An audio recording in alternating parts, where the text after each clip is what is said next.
ভাই ক্ষমতা কিন্তু চিরদিন থাকে না। আমার ক্ষমতা সম্পর্কে তোর কোনো ধারণা নাই। আমি যা ইচ্ছা তাই করতে পারি।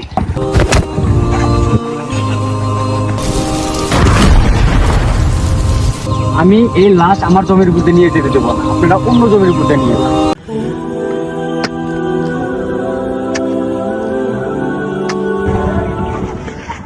আরে রাজু মনে হচ্ছে আমার জমির আল কাটছে, তাই তো আমার জমির আল কাটছে।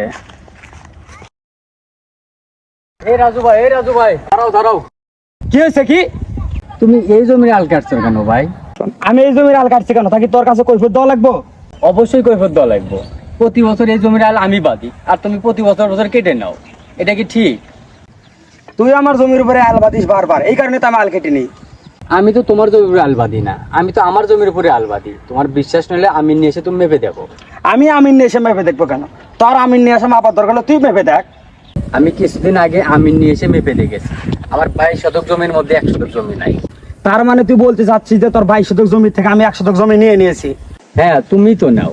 প্রতি বছর তুমি এইভাবে জমির আল কেটে কেটে আমার জমি চুরি করে নিচ্ছ। কি তোর এত বড় সাহস? তুই আমাকে চোর বলিস? চুরি করলে তো চোর বলবোই। তুমি আমার জমি মেপে দাও।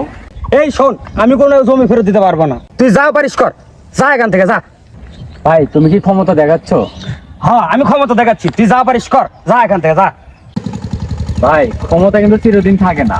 আমার ক্ষমতা সম্পর্কে তোর কোনো ধারণা নাই। আমি যা ইচ্ছা তাই করতে পারি। আমি কিন্তু আইনের ব্যবস্থা নেবো, আমি বলে দিলাম। ভাই আল্লাহ কিন্তু আর বিচার করবে ভাই। এই যা তো আমার চোখের সামনে থেকে। আমি ওই সবের কোনো ভয় পাই না।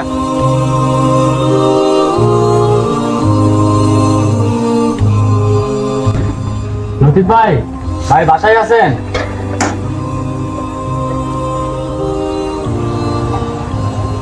কি রাখে তোমাকে এমন লাগছে কেন? ভাই উত্তরপাড়ার রাজুকে তো চেনে, ওর জমির পাশে আমার জমি। ও আল কাটতে কাটতে আমার জমি থেকে 1 শতক জমি দখল করে নিয়েছে। আজকেও সেই আল কাটতেছে। আমি বাধা দিতে গেছি, সে আমাকে মেরে তাড়িয়ে দিয়েছে। ভাই আপনি কিছু একটা করেন। রাখে, তুমি তো জানো ওরা খুব খারাপ লোক। ওই যা করছে তুমি মেনে নাও, আমার কিছুই করার নেই। ও ভাই, আপনাদের উপর ভরসা করে আসলাম। আপনারা কেউ কিছু করতে না পারলেও আল্লাহ কিন্তু ঠিকই দেখছে। এর বিচার আল্লাহ একদিন ঠিকই করবে। ছেলেটার জন্য আমি কিছু করতে পারলাম না। শালা আমার কাছ থেকে জমি ভাই করে, শালা কত বড় সাহস!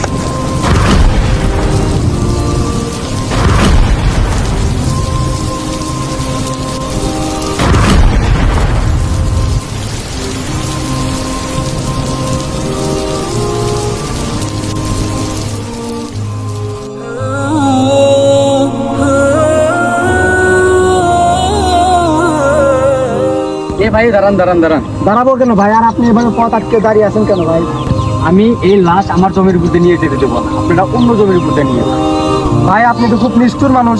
আপনার প্রতিবেশী একজন মারা গেছে, আপনার জমির উপর নিয়ে যাচ্ছে, আপনি বাধা দিচ্ছেন কেন? অবশ্যই ঠেকাবো। এই লোক আমার উপরে জুলুম করেছে, আমার জমি কেড়ে নিয়েছে। ক্ষমতার জোরে আমাকে বলেছে পারলে ঠেকাতে, তাই আমি ঠেকাচ্ছি। দেখাই এখন আর ক্ষমতা। আর মরার পরে কি মানুষের কোনো ক্ষমতা থাকে? আর এখন সে আপনাকে জমি কিভাবে দেবে? আর যদি আপনার কিছু পাওনা থাকে, তার পরিবারের সাথে কথা বলুন। আমার পরিবারের সাথে কথা বলেছি ভাই, ওরা আমাকে বলেছে জমি যে নিয়েছে তার সাথে কথা বলতে। সে তো এখন মারা গেছে, সে আমাকে জমি কিভাবে দেবে? আর তার পরিবার আমার কোনো কথা শুনতেছে না। ভাই রে মানুষ, আপনি পাওনাদার, আপনি যদি বাধা দেন তাহলে তো এখন আমাদের করার কিছু নাই। আপনি তার লাশটা আটকায়েন না, যেতে যান। আজকে আমি তাকে যেতে দিলেও কিয়ামতের দিন সে যেতে পারবে না। জুলুম করে অন্যের হক মেরে দেওয়ার কারণে আল্লাহ নিশ্চয়ই সেদিন পাকড়াও করবেন। কারণ বান্দার হক বান্দা মাফ না করলে আল্লাহ মাফ করেন না। জমি আত্মসাৎ করার ব্যাপারে রাসূলুল্লাহ সাল্লাল্লাহু আলাইহি ওয়াসাল্লাম বলেন, কেউ 1 বিঘত জমি আত্মসাৎ করলে কাল কিয়ামতের দিন তার গলায় 7 স্তবক জমি ঝুলিয়ে দেওয়া হবে। বান্দার হক নষ্টকারী, জুলুমকারী এমন অনেক ব্যক্তি বিচারের দিনে বান্দার হক বুঝিয়ে দিতে না পেরে জাহান্নামী হয়ে যাবে।